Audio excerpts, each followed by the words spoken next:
All content featured on the Taylor Show is intended for entertainment purposes only. All stories discussed herein are based on alleged events and personal opinions. Nothing shared should be taken as fact or professional advice. Any viewpoints expressed are solely those of host and do not represent any business or organizations. Hello and happy 2026. You're listening or you're watching a special episode of the Taylor Show. And you guessed it, I'm your host. I'm Taylor Brooke. And we are here ahead of season 2 just to stop in, talk about the holidays, talk about your resolutions, talk about things that are bothering you maybe about this little holiday season we're just coming off of. I'm here with my producer and husband, Nate. Hi. Oh, that was a cute little hi. Thanks. Hey girl, hey. Hey girl, hey. And we are here recording at Westchester Studios. If you are in this area, I mean Pennsylvania, they have a bunch of locations. You're going to want to book with them. I'll link them below in the description. We are also live on TikTok right now, which is different for us. I want to talk about the holidays a little bit because I know all of my little gremlins out there. You guys you're sitting around, you're bored, you're in this weird season of it being January, February, and like those months don't exist. They don't exist. It's strange. So I want to talk about my holidays and I want to hear how you guys' holidays were. Mine were awesome. I did absolutely nothing important. So I hung out with my mom, my sister, my dad. We got to see Nate's family. I got some cool gifts. What else did I really do for the holidays? Nothing. I rotted. As one does. She rotted, hung out with the dogs, and made resolutions that I probably won't stick to, which is my next thing I want to talk about, resolutions. We all make them. And I feel like half of us are like, oh, I'm going to go to the gym. I'm going to be a better person this New Year's. 2026, I want to talk about what I'm going to do. I want to drink more. That's one of my resolutions. I'm tired of just having a glass of wine and then being hungover. Whoa. I'm tired of it. Okay. I want to be able to have a glass of wine and then go, maybe I'll have another. But not in a problem way, not like I have a problem, but in a way that's like she's cool and fun and she can have a drink and not be weird. That's what I want to do. Okay. I want to drink more. I want to stop making a lot of new friends in 2026. I actively want to cut people out. I feel like I have too many people floating in the circle now. I've been really nice in 2025, which you're watching this podcast. You're like, this is you nice? This is you being nice? Staples doesn't think so. No, Staples doesn't think so. We have a lot of enemies out there, but no, I feel like a lot of people want to be my friend, and why wouldn't you? Right? You know, why wouldn't you? We're all friends. If you listen to the podcast, we're automatically friends. We have this like parasocial relationship going on, but like I'm talking about new best friends. I don't need any new best friends in my life. You know, if you're not my mom, if you're not Rainier, even Dave Cruz, you know, I could take her lead. I'm just kidding. Dave is watching this like, wait, what? No, cousin Michelle. That's who I'm in it for. That's who I'm in the friendship for. And Clover. And Clover. And that's it. We love Clover. So 2026, I want to stop making friends. I want to drink more. And it's the year of let them. Let them. Thank you, Mel. I need to talk about it. My life has been changed. And I know a lot of people say this. They're like, I read a self-help book and my life is so different. I've read a lot of self-help books. No shit, right? Like I've done it. The art of not giving a fuck, how to win friends and influence people or whatever. Well, a buddy of mine, John DeBella, said, I think you should read The Let Them Theory by Mel Robbins. And I said, I'm not a self-help book kind of girl. I'm in therapy. He was like, no, you got to read it. You're going to be changed. Your life is going to be changed. My life is changed. I'm obsessed with her. I think Mel Robbins could punch me in the face and I'd say, thank you. She could spit on me and I'd be happy. I love her. I think Let Them is just such a powerful thing because it's basically telling people to go fuck themselves without saying that. You're just like, okay, you be who you are. Yep. You do. Weirdo. I hate you. But you can just let them. Let them. Just let them be. I love it. So what's the last thing you did that let people, or just let them? We're going to talk about my mom. Okay. My poor mom. Let's talk about Tracy Jenna first. So I did a little thing a couple weeks ago.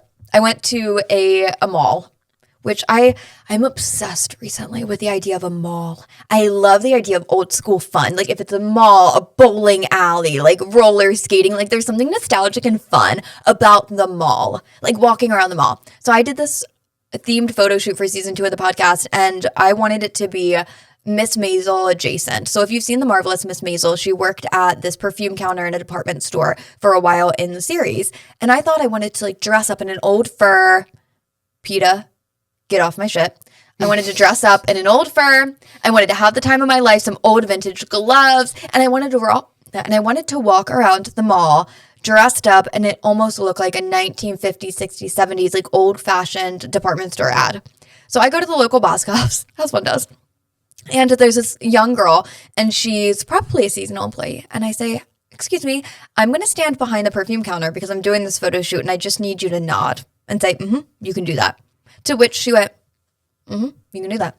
So we go behind the perfume counter. We're taking pictures. We're taking videos. We're getting all the content that we definitely need for this photo shoot. And then, unfortunately, you're not allowed to just take photos at Boscov's behind the counter where the registers are. So we get escorted out, and like we're not allowed to go back to the Boscov's, etc. It's a thing. So I tell my mom this story in jest, and I'm like, Mom, you're never gonna guess what happened. Me and Rachel, we were doing this photo shoot, and we got escorted out of the Boscov's, and my mom looked at me like someone shot her. She goes, you were kicked out of the Boscov's. I said I was escorted out of the Boscov's, which is a classier way than being kicked out. Right. She was not having it. She was disappointed. And I was like, Mom, I'm just going to let you. Let them be upset.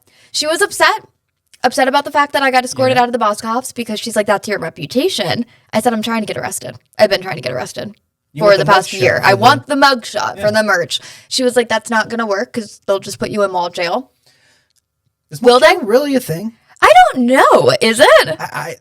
Did people really go to mall jail? And what is mall jail? Is it just like a fence? Paul Blart comes in and just like beats the shit out of you for 10 minutes and then you never do it again. He runs over you with his Segway 3 or 4 times and then he's like, yeah, I'm done. All right, let's go get a Slurpee. Bye. Exactly. Yeah. So mall jail didn't happen, was escorted out of the Boscov's, but it is worth noting before security escorted me out, they said, I really like your jacket.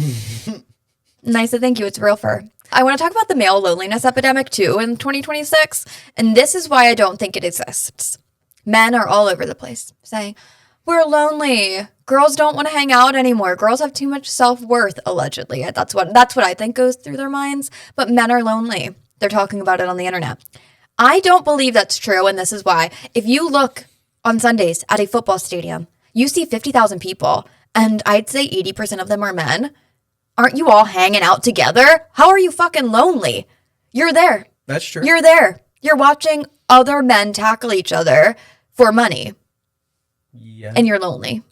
Or WWE. People are really into WWE. Really, you're lonely? If you're a wrestler, there's something just homoerotic about it. You want to wrestle another man with hardly any clothes on and like pin him to the ground.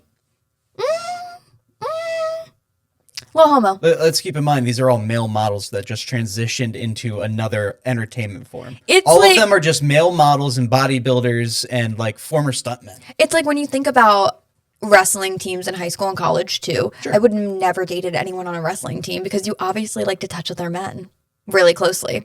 I mean, you just want to hug them, but like do it in a way that's like not frowned manly upon. Yeah. That's what I think. It's weird. Speaking of things being like homoerotic, I want to talk about Heated Rivalry. I'm not all the way through it, but I went from the first episode of this show, Heated Rivalry. If you haven't been watching it, it's on HBO, not to be confused with HBO Max or formerly known as Max, but it's 2 men who are drafted into the Major League Hockey teams, right? And they're both like 19 years old and they're like in love with each other, but you can't be in love with each other as like gay men in hockey in today's climate. So they have to like see each other in secret. And at first it's so uncomfortable. Like watching the first episode of Heated Rivalry, I was uncomfortable just because I don't typically watch men falling in love with other men. Like I just haven't. Not that I've been avoiding it. It's just you watch The Bachelor, The Bachelorette, things like that. You watch other reality shows. It's not really ever LGBTQ plus like friendly. So watching it at first, I'm a little uncomfortable because I'm like, oh, I don't want them to get in trouble by the Hockey Association. I'm nervous for them. I'm sweating. By the end of the first episode, I was like, just fuck him already. Yeah. I was like, oh my God, I'm so obsessed with them. Oh my, it's so good. Friend of the show, Stephanie, she finished it. She finished the whole series and she did text me earlier today and she was like, call me when you finish Heated Rivalry because it's so good. And now that's all I can think about. That's all I want to do is go home and watch Heated Rivalry. Is that what we're doing tonight? Yes. All right. I love it. And I just think it's so special that like we're all obsessed with these two men and they're doing all the like the interview circuit together too. And they're besties, which I love. And that's one thing you guys never have to worry about with me. I'm not going to ever come on this podcast and pretend I'm best friends with somebody if I'm not. You have that promise here. Which I think not a lot of podcasters do. I feel like when a lot of people come on other podcasters' shows, they're very complimentary and they're like, oh my God, I love you so much. I want you to come back on. If I don't like someone on the podcast, you'll know. Or I won't air their episode. It's an interesting like dichotomy of it too, because when you're in an entertainment podcast space, there's this thin little dotted line between being the entertainer, which is usually the person that's on the other side from me, and then being the interviewer, me, because it's like, is it friendship? Are we like vibing? Are we not vibing? And you're just here to do a job.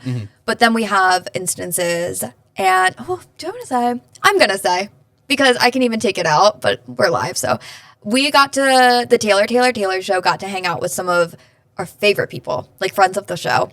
If you remember Brie Duffield from season 1 of this podcast, from Below Deck Down Under, she is just lovely. She's introduced me to some other Below Deck friends and some other Bravo friends, and I got to have such a beautiful night out in the city of Philadelphia with them. I'm not a city girl. We all know this. I love New York because I'm familiar with New York. Philadelphia makes me nervous. The city of brotherly love. Got a lot of heat on socials about that comment I made last time on the podcast. Yeah. Yeah. Oh, yeah. I didn't get that. Okay, yeah. Brothers were not happy. The men were not happy. They were like, you don't understand what brotherly love means in Latin. Okay, fuck off. Okay. Respectfully, go fuck yourself. But we were in Philadelphia. We were in the Gayborhood, which is exactly my scene. I want to give a shout out to the little gay pub. They were incredible. I don't remember the owner's name. Do you remember his name? I don't remember the name of the owner, but they were incredibly kind to us, and I had a great night. I want to touch back on having a great night in Philadelphia in a bar. I don't like to go out in the sense of I love to be at a restaurant or like sitting at a bar, but sitting. She's sedentary. I don't like to be standing. I don't want to like go out and dance. I do that in the comfort of my own living room. So if we're out past 9 o'clock, there's a reason. There's a reason that I'm not in bed at home with my dogs. In this crowd of men at this gay bar in Philly, I have never been in a space, or I forgot what it was like to be in a space with like 40, 50 other men and not feel scared. Like, I didn't feel scared at all. I was having the time of my life. People were dancing. Like, men were touching me, but not in the way that, like, girls, you're at a bar, you're trying to slide through to get a drink, or you're trying to, God forbid, you're trying to go to the bathroom, and you're trying to avoid, like, men touching your butt as you're just trying to get to the bathroom, to the local restroom. But in a crowd of gay men, they're hugging you. They're grabbing your arm. At one point, someone's hand was on my thigh, and I was like, oh, it's fine, he's gay. It's fine, he's gay. He's not looking for anything creepy. To the point where, like, I look over at my husband, Mr. Producer Nate, and there's some man, like, touching his arms. And it's like, what can I say? He's a man of the people. I'm a man of the people. A man of the people. Yeah. It's just comfortable. I only want to hang out with gay men for the rest of my life, actually. Yeah, it was nice to just be in a group of people where I did feel comfortable. I talked about being at the Taylor Swift concert and being with 50,000 other people and feeling comfortable in Philadelphia. This was a similar experience because you don't really get that much.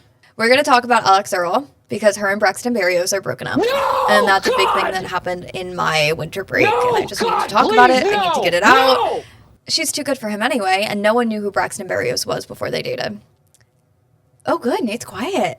Nate agrees now. I don't agree. I just have heard this so many times. I've been asking everybody. I've been taking a poll in life of, did you know who Braxton Berrios was prior to Alex Earl? And about 75% of people say, absolutely not. He's random.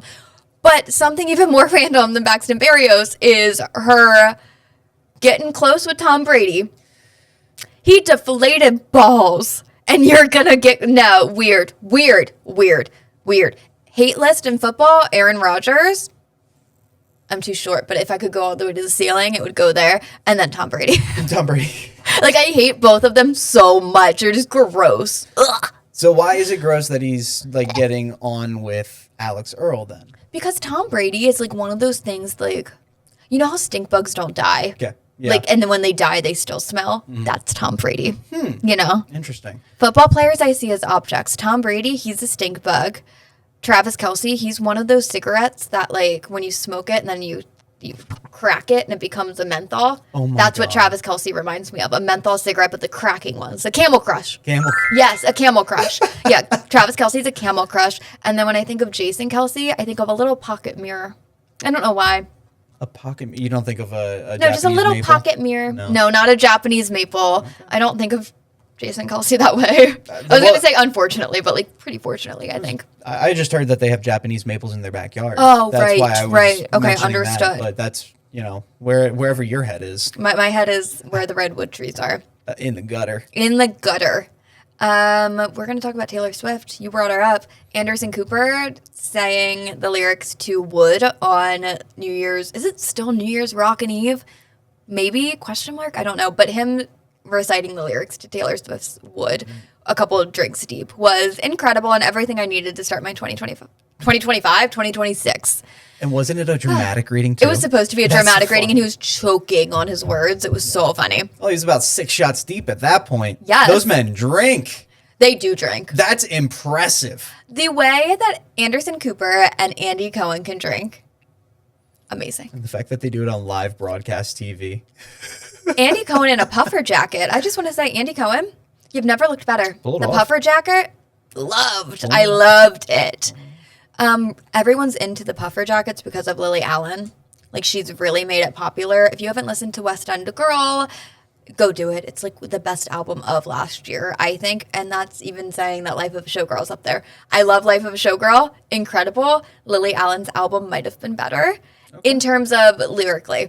Like, I love Taylor Swift, obviously. Showgirl, amazing, as my Swiftie self needed it. But if we're talking about an album that, like, gave a full-on story, each song was a chapter. Like, it's insane. And you've listened to most of it. Yeah. Who the fuck is Madeline? Yes, Who's that's Madeline? exactly what's going through my head right now. Who's Madeline? So to start out season 2, I'm going to give you guys a little glimpse into what's happening, what's coming up. We are heading out to the West Coast for season 2. The season 2 opener of the podcast will be February 13th, Galentine's Day. We're doing a Valentine's Day special for the girlies, and we're going to open up the podcast with our LA set, which is so exciting. I'm so excited. So new. I'm excited when people say, what are you most excited to do when you're in Los Angeles? I just really want a reservation at Sir. They're like, babe, no, you're coming to Los Angeles. You're staying at the W. You're recording in our studios. What do you want to do? Babe, do you want to see the Hollywood sign? No, I want to go to the back alley of Sir Restaurant in Beverly Hills. And they're like, oh, okay, like we can get you reservations some other place. Like, I know Rachel, God bless her soul, she told us something on a call. She's like, you have to go to this one restaurant. It was like, Rachel, I want to go to Sir. Yeah. I want to go to Sir, and I want some goat cheese balls, and I want to get into a fight with my husband in the alley with a nice Marlboro light lit. Like, come on. I know. No Camel Crush? No, that's Travis okay, Kelce. My bad. God damn it. My bad. And I want to be clear when I am saying that about Travis Kelce, that's not an insult. I used to be a Camel Crush girly. Yeah. My friend Kennedy still is a Camel Crush girly. Yeah. Some people just grow out of it. Yeah. And Taylor Swift hasn't yet. Well, I tend to troll on social media a little bit. I like to get in people's comments. Chances are, if you're watching on TikTok right now, we've fought in the comments before. I think it's entertaining. I've been trolling Craig Conover for a long time now. And I just want to say, Craig, hi, I'm Taylor. We grew up in the same area. You're from Delaware. I'm from Delaware. Honestly, we probably have mutual friends if I had to like really dig deep and find it. Both went to the same beach town, things like that. So Craig, I'm conditioned to like you as a fellow Delawarean. And your family seems really cool, to be honest. The giggly squad of it all made it a little hard for me. I'm a big Southern Charm fan. And then you started posting selfies and things got weird for me. So I figured I got to comment. I got to make things weird. To the fact, like, I get a good amount of likes on my comments. I'll get a couple hundred at points because people are like, oh, she's trolling Craig. Craig sees it. He has to see it by now. I'm verified. And he has to get the notification. Sewing Down South, his sewing company, his pillow company, they recently replied to one of my comments where I had posted about, so Craig was like holding all of his pillows, but like over his shoulder in these bags. I think I showed you, Nate. And he was like, sewing down south, get all your pillows for Christmas time. And I was like, Craig, why is this a 1994 Boscov's ad? And Sewing Down South was like, oh my God, LOL. So it's getting to him. So Craig, I just want you to know I'm hating out of, I wouldn't say love because that's a little too far, but like. Admiration. Yeah. You're leaning in. Yeah. You're a man in the arts. Let You're them. sewing. Let them be a man in the arts. That is one of the things that he was always defendant a lot when I saw Southern Charm about his pillow company. And it's like, yeah, dude, let them make fun of you. Just do well with your pillows. Nate's been watching Southern Charm with me this current season. Yeah. I think they're so mean to Craig. They are. Like, they're really mean to Craig. Like, Shep is a little harsh. So is Austin. Like, guys. Like, Craig, you're not the normalest guy in the bunch. No. And totally. There are things that we can point out where it's like, why do you do this? But at the same point. Craig, why do you do this? But at the same point, let them. And who cares? Why pick on him? He wants to make pillows. What are you doing? Austin's making beer, which is fine. Shep is a man of leisure. That's his job. Your title is to be a man of leisure, which, don't get me wrong, I love. If I had a trust fund, I'd do the same thing. Maybe not. I don't think so. If I had a trust fund, I don't think I would do that. Well, I mean, you'd just be like, you could be like a travel influencer or something I would be, if I had a trust fund, I'd just be a podcaster. Wait, what are we doing? What are we doing here? We're just hanging out. We're just hanging out. Yeah. The Philadelphia airport is where your worst nightmares come true, and the worst coffee on the face of this earth is at the Philadelphia airport. I'm never going to get over it. If you are at an airport and it is 4, 5, 6, 7 o'clock in the morning, between those hours, and even in the middle of the night, I guess but I'd say 4 a.m. is when you should start. You should open up your Starbucks at 4 a.m. or your Dunkin' or your whatever it is, whatever you have in your city, that needs to be open. I don't want shitty airport coffee. Ugh, it was gross. It was so bad the last time we were at the airport, and then we get on the plane and they're like, just kidding, we don't have any coffee on this plane. Good luck. Make a friend with the person next to you. No fucking way, Brenda. I don't want to make any more friends this year. I just said that. Literally. Yep. Just said that. Yeah. Also, like, you know what's awful about saying I don't want any new friends this year? Before we got here, I was like, I'm not going to do anything. Saturday morning, I'm not going to do anything. I went to a brunch with some friends. You did. And there was new friends there. Yeah. And the thing about hanging out with new people is you get in a crowd, and like when you're in your 20s, your mid-20s, your mid-late 20s, people have jobs. Like real life adult jobs, not just jobs like your parents have. They have real life jobs where like you sit down and people are like, so what do you do for work? I'm a lawyer. Oh, I'm a doctor. I'm a nurse. Oh, you know what? I'm a project manager. And I'm like, they're like, Taylor, what do you do? Hi, I'm a podcaster. I'm a podcaster. And then it always follows up with questions. Mm-hmm. And one of my least favorite questions is when people look at you and they say, well, how do you make money? How the fuck do you make money, Brenda? Why are you asking me about my finances? I hate that. If you are a fellow creative and someone comes up to you and they're like, well, how do you make money from that? It's none of their fucking business. It's just tacky. I hate that. I hate that. Do not count my money for me. Do not. Don't like it. I don't like it. I like want to. I have a lot of rage around this. I want to crawl up inside myself and just light myself on fire and die. I hate people asking me how you make money. Yeah. It's so tacky. It's rude. It is. And like, I make money from merch sales and from sponsorships. Speaking of, do you like this? You can buy one. TaylorBrookMedia.com. You can go in the shop option. These are not out yet, so if you're on the live stream, you're not going to see them, but they will be up February 1st. They're so cool. These are so cool. White. I like the white on the black. You can also buy these fun t-shirts too. We have hats. We have fun speakers. We have a lot of t-shirts. Hold it up. There we go. Yeah, we have a lot of fun stuff. This is how you make money on a podcast. Yeah. And where did they get it? www.taylorbrookmedia.com. There is a shop option on there. If you're on the live stream, you might not be able to get on the site today. I think we're under construction this morning, ? We're supposed to be. Because we're changing the colors of the website. Woo! I know. Damn. Wow, you're just destroying everything. I'm destroying things. Yeah, I do feel bad for my web people. My web team is incredible. But I have changes every other day. Yeah. Every other day. I'm like, so. And you know what? My web guy, his name is Jon Snow. I'm sorry. You got me. Jon Snow, like Oh my God, Game of Thrones. You got this, yeah? I was thinking of Game of Thrones the other day. Why? And the most fucked up scene in Game of Thrones. And I was talking about this with my mom because I was like, the craziest scene in television history that like stays with me is, remember Rune? Which one was Rune? My mom is the one who thought of his name.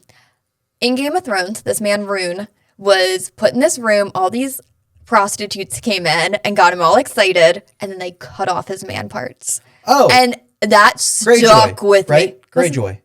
I don't know. Well, his last name was Greyjoy. Yeah, I don't know. I think his name was keep Rune. going. Yeah. Yes.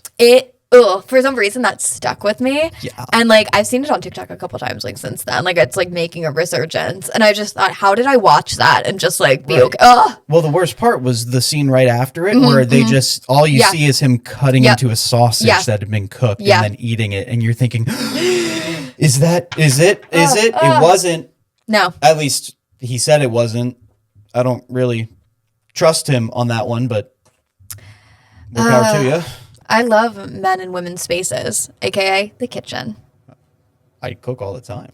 I know. You know what? My poor grandmother. I have a grandmother and she's Italian and she is from the generation of we will make meatballs on Sunday and we will clean up the dinner table as women in this family.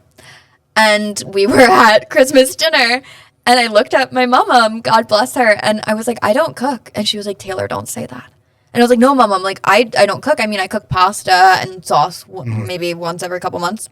And she's like, you don't cook? I said, no, Nate does. And she goes, her jaw dropped. She goes, Nate cooks. And then all of a sudden you saw the light just shine in her eyes. And she was like, Nate cooks. And there it was. I'm convinced that Nate could do anything in front of my grandparents. And they would be like, he is the most perfect grandson-in-law we could ever ask for. I literally wouldn't argue with them. No, you wouldn't. They are obsessed with you. Thank you. And as their favorite grandchild, I'm just kidding, my sister's like, what? As their favorite grandchild, I'm like, wait, Mama and Papa. You're both family's favorite grandchild. You're my family's favorite grandchild, too. Oh my God, well, duh. Well, Pop, yeah. Yeah, I would marry Pop if you weren't around. And he knows that. And so does your family. Yeah. And it's not weird for me. No? I'm glad to hear that. It makes everyone else in the room uncomfortable, but it's not weird for me. If you aren't on my social media, this is another push to just go. Follow me on socials, at Taylor Brook. I think it's at Taylor4_ Brook on Instagram because I'm annoying as fuck. And TikTok is Taylor with 3 A's, Brook with 3 O's, again, because I'm annoying. But yes, if you find me on there, you can also find me on my website, www.taylorbrookmedia.com. Super excited for 2026. I am going to drop a lot of new merch. We're going to have a lot of fun guests. We have some Grammy nominated artists coming on the podcast in 2026. We have some Grammy Award winners, not liars like me who just pretend they're nominated for Grammys. We also have a lot of fun Oscars people. We have some country music stars, some reality TV stars, and a couple little surprises in California, which I'm excited about.